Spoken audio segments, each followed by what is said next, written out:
चलो आज कहानी सुनते हैं तेनालीराम की। तेनाली की कला। विजयनगर के राजा अपने महल में चित्रकारी करवाना चाहते थे। इस काम के लिए उन्होंने एक चित्रकार को नियुक्त किया। चित्रों को जिसने देखा सबने बहुत सराहा, पर तेनालीराम को कुछ शंका हुई थी। एक चित्र की पृष्ठभूमि में प्राकृतिक दृश्य था। उसके सामने खड़े होकर उसने भोलेपन से पूछा, इसका दूसरा पक्ष कहाँ है? इसके दूसरे अंग कहाँ है? राजा ने हंसकर जवाब दिया, तुम इतना भी नहीं जानते कि उनकी कल्पना करनी होती है। तेनालीराम ने मुंह बिदकते हुए कहा, तो चित्र ऐसे बनते? ठीक है, मैं समझ गया। कुछ महीने बाद तेनालीराम ने राजा से कहा, कई महीनों से मैं दिन रात चित्रकला सीख रहा हूँ। आपकी आज्ञा हो तो मैं राजमहल की दीवारों पर कुछ चित्र बनाना चाहता हूँ। राजा ने कहा, वाह, यह तो बहुत अच्छी बात है। ऐसा करो, जिन बिकती चित्रों के रंग उड़ गए हैं उनको मिटाकर नए चित्र बना दो।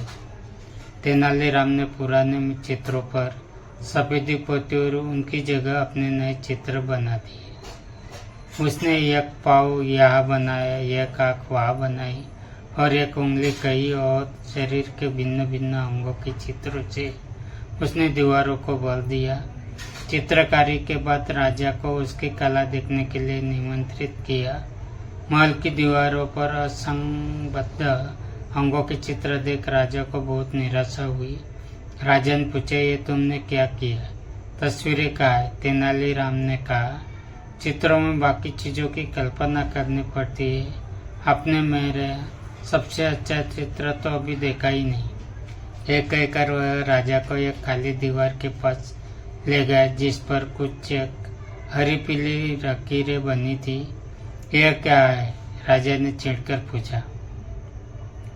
यह घास खाती गाय का चित्र है, लेकिन गाय कहाँ है? राजा ने पूछा। गाय घास खाकर अपने बाड़े में चली गई। ये कल्पना कर लीजिए, हो गया न चित्र पूरा। राजा उसकी बात सुनकर समझ गया कि आज तेनालीराम ने उस दिन की बात का जवाब दिया है।